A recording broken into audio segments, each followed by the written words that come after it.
Welcome to an exclusive taping of Live with Carisha. Shout out to Hip Hop Weekly and DLE Radio for checking in with us today. Today I'll be checking in with rap battle god, the GOAT, Goodzdanimal. How are you? I'm chilling. It's good. It's good to have you in the hot seat. Hot seat. Yeah, it's gonna get hot later. Okay. It's gonna start off, but we will get hot. Okay. So I want to start with our icebreaker question. In your words, what makes a great battle rapper? A great battle rapper. Mm-hmm. I mean, somebody that could pretty much do a little bit of everything. A lot of people think battle rap is just punchlines or bars. You got you gotta have some jokes. Punchlines, bars, storytelling, schemes, stage presence, charisma. There's a lot of things that go into being a battle rapper. I just think having a little bit of everything, makes the perfect battle rapper. Perfect recipe. Mm-hmm. I like that. So before we touch on the lane you've dominated for like ever now, the battle rap lane, I want to go back a little bit and go to your earlier days growing up in New York. Talk to us about it. I mean, they say if you grow up in New York or if you live in New York, you could live anywhere. Facts. You know what I'm saying? I think that's pretty much true. But I think everywhere's kind of the same in its own way. You know what I'm saying? If we talking about the price of living is different in New York. You know what I'm saying? But like as far as like coming up in the hood or coming up in the streets, and it's all the same. You got a hood everywhere you go. So, but it's a lot because New York is the birthplace of hip hop.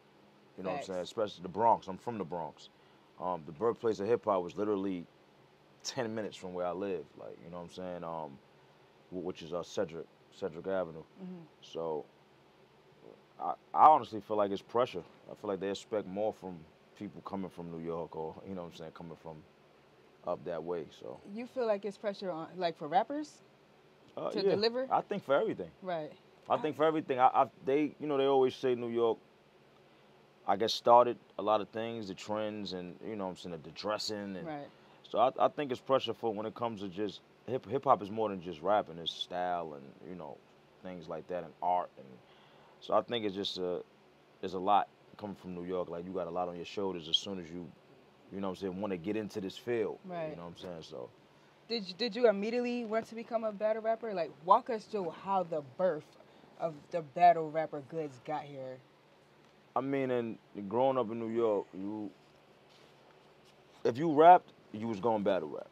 You used to get put into battles. Like I used to get put into battles I didn't even know I was having. Are like, you serious? Yeah, like you'll have your friends with you and they'll be talking to somebody else's friends, like going back and forth, talking shit and all that, and then you got a battle. They coming to get you and like, yeah, then you coming, you just coming outside and you battling. What? You know what I'm saying? So that's just how it is. And then on every block you got a rapper in New York. You got 15, 20 rappers on every block. So it's a competitive sport. So just to prove who was the best, people would battle. You know what I'm saying? So that's if you did music, if you just was rapping, period. Mm-hmm. Even if you wasn't a battle rapper or rapped in that way, you was gonna have to battle at some point in your life. Okay. You know what I'm saying? To get some kind of respect. Were you rapping in high school too? Definitely. Like was you the one beating on the tables? Yeah, I was standing on top of the tables rapping to the whole lunchroom. Oh my god. Yeah, we used to put on shows in high school. Word. It used to be like probably like 5 of us.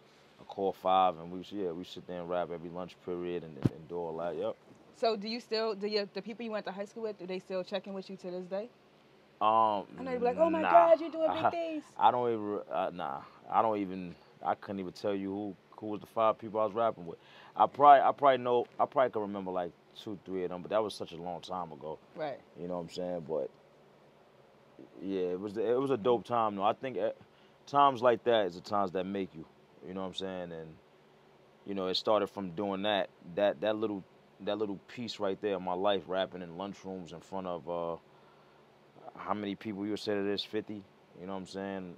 Maybe 100. Mm-hmm. That helped me with being able to rap, in front of 1,000 to 2,000 to 3,000 people. I got you ready. Because, yeah, just teach you how to control a room and stuff like that. So you mentioned in a past interview, this is good. You mentioned in a past interview that you were hustling and you took your hustling money to start your first business. Like, what was life like during that time? You have like a nice timeline of your life so far. Yeah, it's a lot going on. I mean, at that time, I was in the streets. So, at that time, I couldn't see. I'm not gonna say I couldn't see past it. A lot of people can't see past the streets. I always wanted to do something else, but that was the way I knew how to get money. Right. You know what I'm saying? So, did you like have a goal? Like, did you have a goal that you wanted to set for yourself when you was hustling to like get out of it? Like, I'm gonna make 50,000, then I'm gonna start a business, or nah, it wasn't even like that, which would have been a smart thing. It was just I knew I didn't want to do this forever. I didn't want to hustle and do this forever. I got to figure something else out. You know what I'm saying? I got a daughter. I got to figure something else out. Like, but the bigger thing in that is taking the risk to do something. This is what make people actually do what they want to do and stay at that 9 to 5 or stay where they're comfortable. Is actually taking the risk to do those things. You know what I'm saying? So it was more of getting myself to not think so much and actually take those risks and say, I done lost mad money in the streets. You know what I'm saying? So if I lose money on trying to do something better to get me out the streets, I'd rather eat that than, you know what I'm saying, than losing the money on the streets. So once I got in that mindset, I started just, because you got to pick at a lot of things before you get to, know what your niche is. You ain't just going, a lot of people ain't just going to hit it the first time. Right. And with me, I didn't hit it the first time. I had to, lose money here and I made a little money over here. Let me try this now. Let me try that. So I did a bunch of things from real estate to, What was the first business you started? Probably the vending machine company. Oh, we heard about the vending machines. The first thing I started was the vending machine company. For sure. And so, did you like put vending machines all throughout New York? Nah, it ain't that simple. The first place I got a vending machine in actually was a school, which was a good place. It was my daughter's school. Okay. I knew the principal there, and I talked to them about it. I said, look, I got this vending machine company. I want to put a vending machine. Do you have a vending machine? The teachers line, they didn't. They had like 4 floors, and thinking like 2 of them, they didn't. So I was like, I'll come set it up. There ain't no charge. You don't got to worry about nothing. I'll keep it full. It'll work for the teachers because ain't no store around there. Right. And they let me do it, and that was the first place I got it. Then I went from that to I probably had like 15 locations. What? Yeah, it got that's like 15 that's locations. great. And your fragrance collection has gotten amazing reviews. I didn't get a chance to smell it yet. Forgive me. I'm going to order some. I'm making my stocking stuffers for Christmas and give everybody your fragrance. Okay. Or the guys. But talk to us about how did you go about figuring out what types of smells you wanted to use for the fragrances? Stuff like well, I got into cologne a lot. So I went from having 4 colognes to having 50, 60. You know what I'm saying? And that goes Macy's. Yeah, my man Bones Bagante, he really into cologne. He got about 150 bottles of cologne, and it started where I remember the way I got into cologne like that is he used to tell me like, y'all gotta go buy this bottle of cologne. This shit $400. So I was like, you stupid, man. I ain't fucking spending no $400 on no cologne. I said, you dumb, man. So one time I went to pick him up, he came downstairs and he had on a cologne, and I'm like, yo, what's that? He told me, I was like, that's fine. I gotta get that. The next day I went to go buy it. When I went to go buy it, I wound up smelling another cologne that I like. So I'm like, damn, I'm trying to choose between the two. So I wound up choosing the other cologne. I chose that. Then the next day, I'm like, no, I need the one that he had on. I went back and bought that one, and that's how I started. From there, just now when I got that, I'm like, nah, I want something else. And then I start going to his crib, smelling his shit, like, oh, this is fine. And I just start buying my own stuff. And then after I got, I really got into it, I got about 50 bottles, something like that. I'm like, damn, I want to do my own cologne. You know what I'm saying? Facts. I want to do my own cologne. And I told you, I just got out the mindset of saying I want to do something and actually doing it. People will say I want to do this all day and don't do it. I just got out that mindset and just said, I'm going to do it. I'm going to do my own cologne. I found the place, went and did it, put it together, and it came out so dope to me. I said I want people to have it. Period. It's the names for me. Yeah. Slick Talk Leather. Yeah. Chocolate Leather. Where did the names come from? You just wanted to be all the way outside the box. Yeah, I definitely want to be outside the box, but it's a part of me. Like Slick Talk is like kind of like, my whole thing I run with. So I wanted it to be something like that. I wanted to do a leather scent because I didn't have no leather scents at that time. I think I only had one leather scent, maybe. Or I didn't have none. I don't think I bought a leather scent at that time. And I like leather scents. Like, they got that leathery smell. So I said I want to do my own. So that's how that came about of me doing the Slick Talk leather first. What happened was when I did the Slick Talk leather, it was one note that separated the Slick Talk leather from the chocolate leather, which was the chocolate note. I couldn't decide on which one I wanted to do in the Slick Talk leather. So it was a powder and a chocolate, and those was a sense that was, I liked both of them. So I said, you know what, I'm gonna do this one first, and then I'm gonna do this one and call it chocolate leather, and I'm gonna do that one second, and that's what I wound up doing.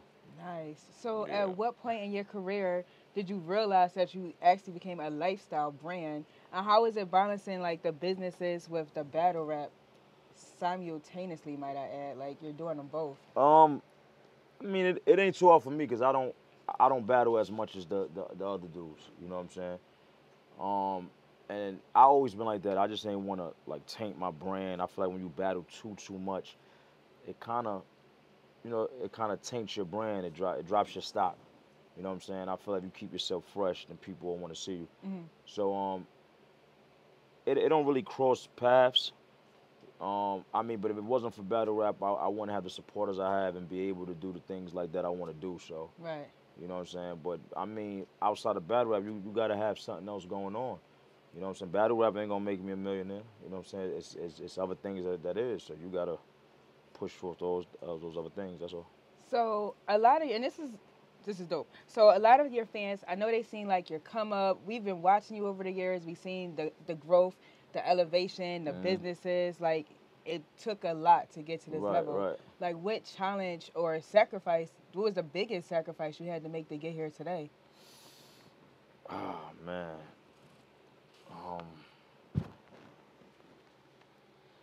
I'm trying to think of like what's the biggest sacrifice. To me, it wasn't really no sacrifice. It was I ain't had nothing to lose. You know what I'm saying? So it wasn't really a sacrifice to me. I was coming out of the streets. I ain't had nothing to lose. Like I said, I done lost money in the streets. I done lost money lost 20,000 for nothing at all. What? For cops running in the house and taking it, and like just for nothing, for not trying to make more money, I lost that money. So it wasn't really no sacrifice. It was actually the best thing I could have did. I ain't really sacrificed nothing because I ain't had nothing to lose. Okay. But money ain't, Comes back. Yeah, money don't have no worth to it. Okay. Tell people all the time. You could put $1,000 in your dresser drawer and leave it there for a year. When you come back, it's still gonna be $1,000. Money has no worth. It don't go up. It don't go down. Depending on what you do with it, makes you do that. So it don't have worth in itself. I like that. Yeah. I like the GOAT checking in, giving us the vibes we need. Do you feel like your lifestyle change and your new income bracket that you're in changed your delivery on stage with battle rapping and the stuff you rap about? Definitely. But I think that's in life. Period. Is upgrading yourself, upgrading your brand. You know what I'm saying? And what I realized is with my last battle is some people ain't ready to hear that type of stuff yet. You know, you got a lot of people that's not or that don't strive to be better. They cool with just selling drugs or being in the streets or worrying about they op and all that. I'm so far past that. Now when I talk about the things I talk about and stuff I talk about, I realize that it's more people that's like that than like the way I am now. You know what I'm saying? So, but you got to do that. I'm the only one doing that in battle rap right now that's able to talk from that level or talk like that. So I got to keep doing that. You know, you can't switch up too much for, I don't want to say simple-minded people, but for people that don't understand it yet. Right. Because it's going to age well. At some point, they're going to understand it. Right. You know what I'm saying? So. Yeah, I seen on a past interview you talk about putting elevation in your music and coming up and just the glowing up and everything like that. Has anyone reached out like a fan on social media and gave you like a testimony? Like they heard your story? All the time. Every day. So that's what I'm saying. That's why I do it. Because if I can't, it could take one person. If I could touch one person that I'm cool with that. I get at least 3 people every day. That's what's up. Every day that they hit me and say something like that, or yo, I want to invest some money. Can you give me some tips on where to go? And I don't have all the answers. People think I don't. I don't know. I gambled and went and did it. And that's what I tell them, man. You can't be scared to gamble the money. I don't know what's gonna work for you. And I some people be, I guess, expecting me to know exactly what's gonna work. Nah, nobody knows what's gonna work. Jay-Z could tell you something that's not it. That works for him. I tell you all the time. Somebody was telling me something about Jay-Z. Jay-Z said this, and I'm like, yeah, but that works for him. That don't mean that's gonna work for you. I can't. He's a billionaire already. I can't listen to what he says. I can take stuff out what he's saying, and I could take stuff out what anybody say in this room. Right. But to apply that fully to what I'm doing, you can't. Because that works for him. That don't mean that's going to work for you. You got to find your own way to do it. So that's basically what I tell people that hit me up. What kind of advice can you give to the dope boys who are making so much money, but they don't know how to, like, get out the game and turn it to a business? Or they refuse to get out the game? Nothing. Because I feel like when you, I feel like 95% of people get stuck in that. They don't want to get out the game. Mm. They don't want to get out the game because you saying that don't know how. Once you say don't know how, they just don't want to. It's not a don't know how. Shit, I ain't know how to get out the game. Figure it out. The same. You got money, you can figure it out. If you got money, you can figure it out. But just put it in other places. Okay. You can't be scared to lose money. That's the name of this game, especially when it comes to investing or doing something different with your life. You can't be scared to lose money. And you know what I'm saying? Like when you a dope boy or you selling crack, whatever you sell, you know it's gonna come a point in time where you're gonna lose some money. You're not gonna have this run forever. Right. Right? You know what I'm saying? You're gonna wind up going to jail, you wind up getting killed, you're gonna lose something. So you can't be scared to lose that money trying to invest it in something better. Mm-hmm. So just do it. That's it. Well said. What do you say to the people who say that you're just like bragging or throwing up your success in people's faces in your music? That's closed-minded people. That's a very good question. That's why I said go back to this battle I just had. Mm-hmm. I think this is the problem. The people that don't want to do better and don't want to strive better is bragging to them. The people that want to do better is knowledge. Mm.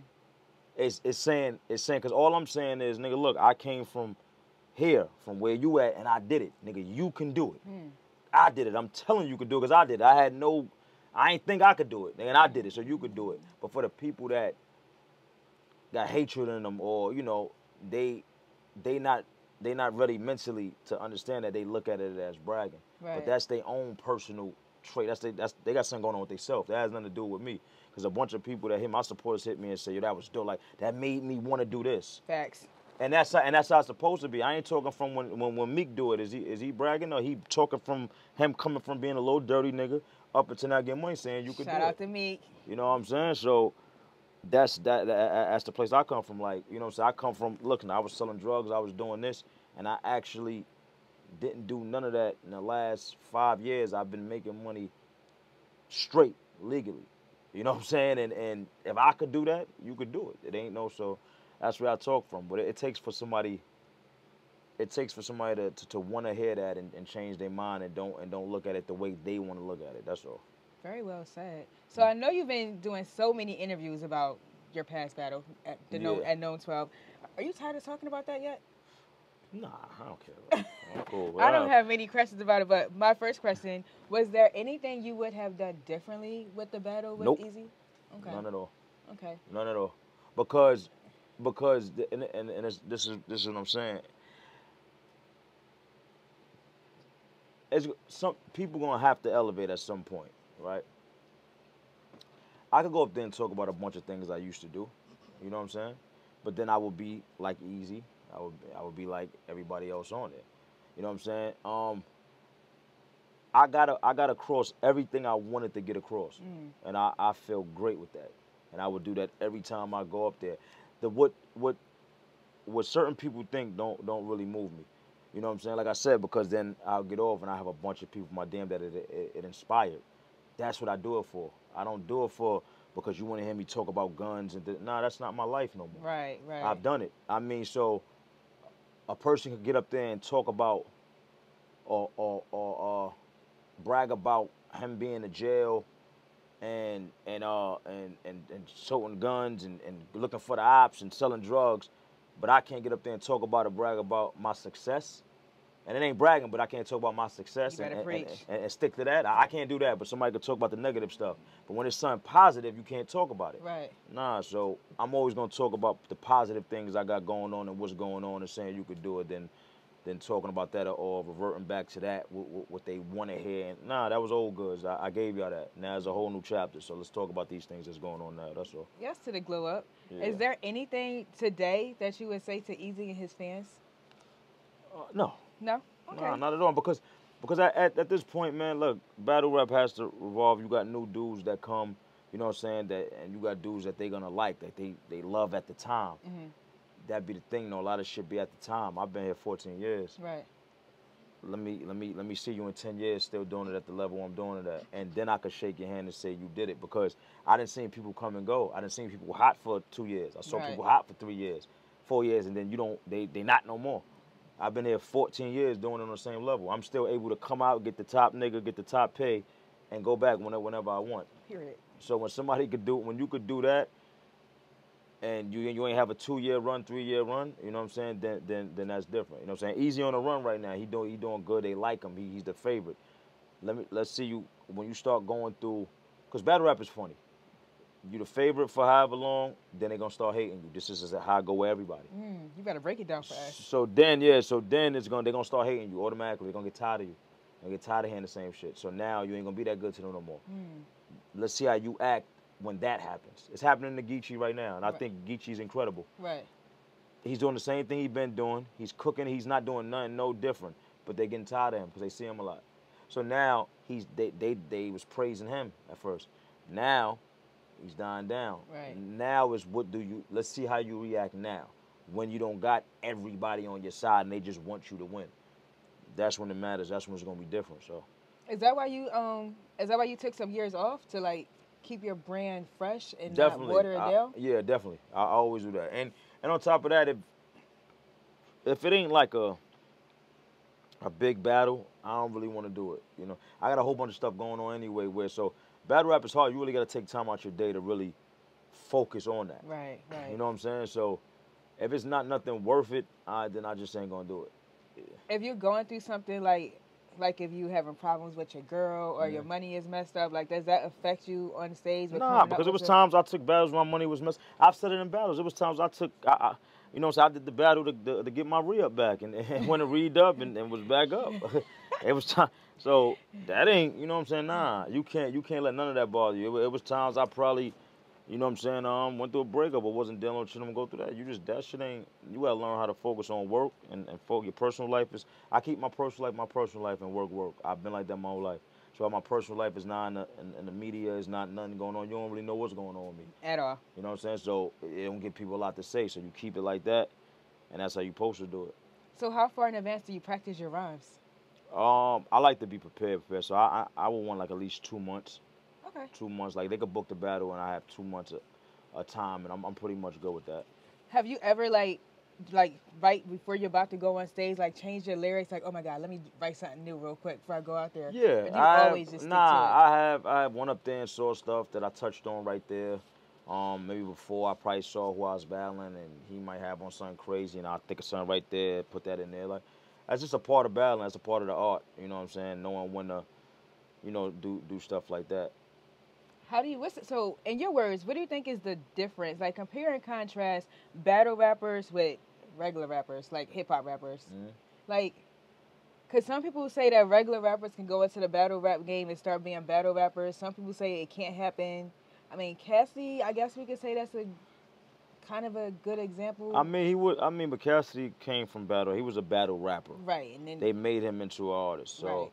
You know, that's different, but nah. If you're not a battling, is totally different from, you know, going on stage and rapping a song that you put out and everybody know.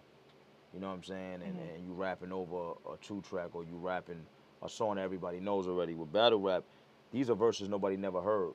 You can't fuck up. It ain't no voice playing in the back of you. It's none of that. So you can't fuck up. Ain't no beat that you could catch. It's none of that. You saying this for the first time in front of 2,000 people. So you can't. Under the bright lights. So yeah, so it ain't you got one time to get it right. And that's it. Do you listen to any mainstream rappers? Like what's on your playlist? Who are you listening to? Do you like Atlanta rappers? I like Lil Baby. Shout out to Baby. I like Lil Baby. I like the Baby. Okay. I can see you liking the. He's aggressive like you are. Yeah. I like the Baby. I like I like Griselda. I like all of them. All of them. Shout out Benny the Butcher. That's Shout my out man. Benny. I like Benny. I like all of them though. Okay. We had Benny Kiss, on the show last year. Kiss my man. Shout out Kiss. fuck with Kiss. Kiss always Fab. Mhm. I like Jim Jones. Yeah. What that's a about couple. female rappers? How you liking our new wave? It's so I many like of female them. rappers. I like Damn, well, I always forget her name. It's my peoples too, man. I can't think of her name. They always hit me and say we rap alike. Really? Now I want to know who it is. She from New York? Pass my phone. Uh-oh. I don't know why I can't think of her name right now. This is crazy. I have to know. A comparison to Goodz. Shit. I don't know how I'm gonna find her though. Hold on. Okay. I gotta say, but yeah, she's super dope though. But I like what else? What I like the girl that what's her name just signed Glorilla from fuck nigga free. I like I fuck with her. Oh my God. I That's fuck like with her. I Glorilla. like Glorilla, man. That's super dope. I like Glorilla. I think she got a dope style. She rap aggressive too. Very aggressive. Yes, she is definitely doing her thing. So before we go into the hot seat, like, what's next? What are you giving us? What's your new I'm ventures? trying to find this shit. I really want to know too. I'm gonna find it. New ventures, man. I want to do a liquor. I want to do a liquor. Yes. I think I think Exclusive. Yeah, I'm looking into that. I want to do a liquor. And I think that's gonna be my next thing I do. Like a brown or a clear, like a cognac or a vodka. I don't want to do a brown because brown is not in right now. To be real with you, not in? Brown is not in right now. Everybody drinking vodka, right? Or Casamigos. Casamigos, all that shit. That's vodka, ain't it? Ain't Casamigo? I think it's tequila. Everybody drinking tequila, right. Not vodka. Everybody drinking tequila. Yes, they are. Everybody drinking tequila. So, damn, y'all, hold on. Okay. Man. This is too funny. I want to know who this female rapper is that's being compared to you. They Why always. you don't do a song with her though? I would. Okay. I would. She from London. London is dope as hell. London is dope. Yes. London. Yes. How did we forget her? She's amazing. London. There we go. London is I don't know dope. how I couldn't. Sometimes I be doing so much, my mind go blank. Because for me not to know London name, I fuck with London. Like, you know what I'm saying? Like, I didn't even know she went to LA. Yeah. But she from New York though. Okay. Yeah, she been doing her thing. But London is super fire, man. But I had just sent her son because somebody just said, yo, I know you writing for her. Or something like that. Somebody just said that to me, and I sent it to her. Like, look what people saying. I wrote the dude back, like, not at all. Word. Shout out to London. London is super fire, man. Shout out London. Yeah. I think she the next one up out of the females. They're agree. gonna have a problem with her. I agree. She's lit. You ready for hot seat questions? Let's go. After all that. How you said London? You looked through my shit and saw it? You saw it? I ain't even see her shit. Man, females with checks, I said that I had to break them down like that. Hot seat questions on Live with Carisha with Goodzdaanimal. Let's go. These ain't really gonna be too hot. I've been in the hot seat before. Have you ever ate a glizzy? That's some freaky shit, man. I ain't no damn hot seat. We talk about a hot dog. Yeah. Y'all call it a glizzy though. I've called it a hot dog all my life. A hot dog? I've like always a real thought it was hot called dog? a hot dog. Let's make it clear we're in Atlanta. Yeah. A hot dog? Yeah. Like a hot dog, like on you grill at the grill. Yeah. Wait, do you eat it like how the guys do? Like, I don't give a fuck about none of that shit, man. If I'm at the shit and I'm gonna eat a hot dog, nigga, a real one right here. I don't A give a real fuck one. with nigga, all that stupid. That's some young shit they do, man. I know. You eating a glizzy? Shut up, nigga. Okay. Is your daddy really white? I'm looking for the nigga if he is. I need some money. That nigga said my father was white. I've been looking for that nigga ever since. Nah, man. Nah, I don't even know my father, but he ain't white. Oh, I mean, I know him, but, you know, he ain't around. He ain't white. Shit, if I asked my mother as soon as he said that, I said, my son, you ain't tell me? I got some money somewhere, cause I'm cracking up. what hurt? Have you ever noticed a face in the crowd of someone looking at you crazy during a battle? Like looking at me like what? Like crazy like what? Like they wanted to fight or something yeah. like that? Or just like completely just like side-eyeing you? Yeah, Do probably. you look at the faces in the crowd while you Yep. battle? Oh, you do. Yep, I look at everybody. I talk to the people that's going for the other person. I rap to them. I do all that. Good sportsmanship. I do. The last person that I think that was looking at me like that, I think he called me a fucking faggot. This was in the hollow battle. No. I threw the bottle at him. That was a long time ago. No. That's when I was in the streets. That was young Goodz. And he didn't give a fuck. Yeah, but that was a long time ago. But that was when, yeah.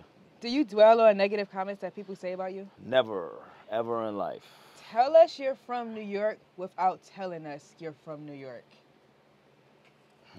Like a sentence or what I gotta do? You could do a sentence or something.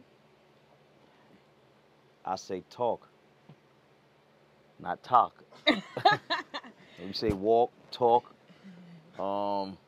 Facts. And I got one more. You gotta have a pair of Timbs, man. A pair of Constructs. You cannot not have a pair of Constructs. He's from New York. You know what I'm saying? It's not possible. Does Henny give you a check?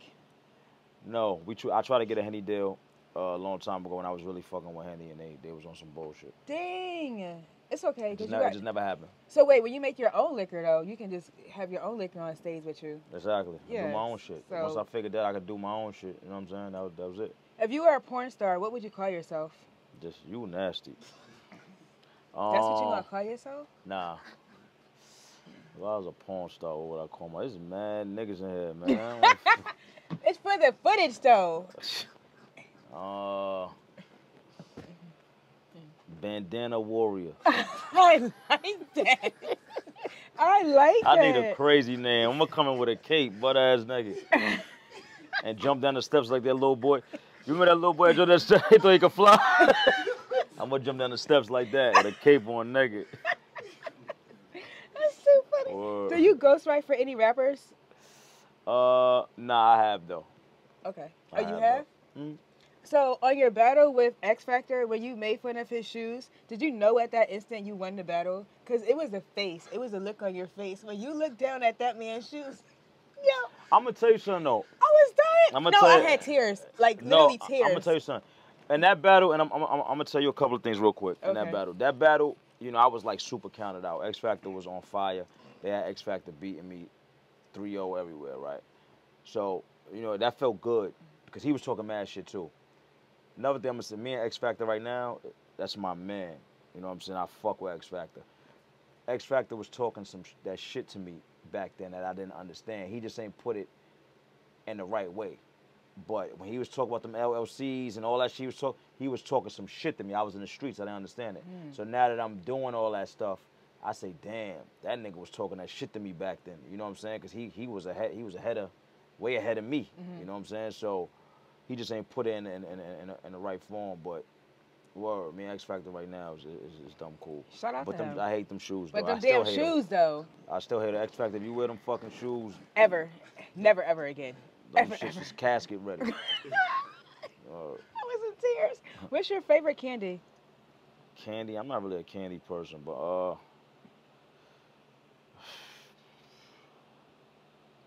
probably M&M peanuts.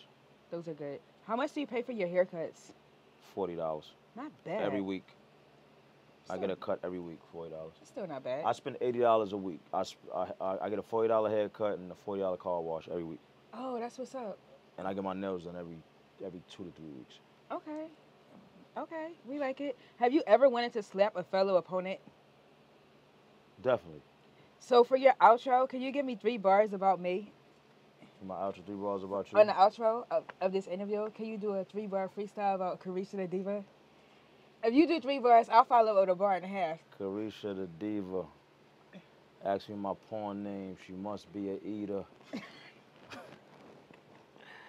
Either that or she was smoking on reefer. That shit, I don't got no more. That was dope. I like that. An eater. Plug in your social media links. Where can they follow you at? Huh? Where can they follow you at online? Oh, Instagram, Goodzdaanimal. That's D-A, Goodzdaanimal. Twitter, The Real Goodz. That's most of the stuff I'm on. You know what I'm saying? Y'all can hit me up. Respond back. Goodzdanimal, checking in with us with Live with Carisha, DLE Radio, and Hip-Hop Weekly. Dope interview. Follow him on all platforms. He calls himself Goodzdanimal, but I call him Goodz the GOAT. You know where to follow me at Carisha Diva everywhere. Stay fabulous. Stay blessed. Peace. Peace.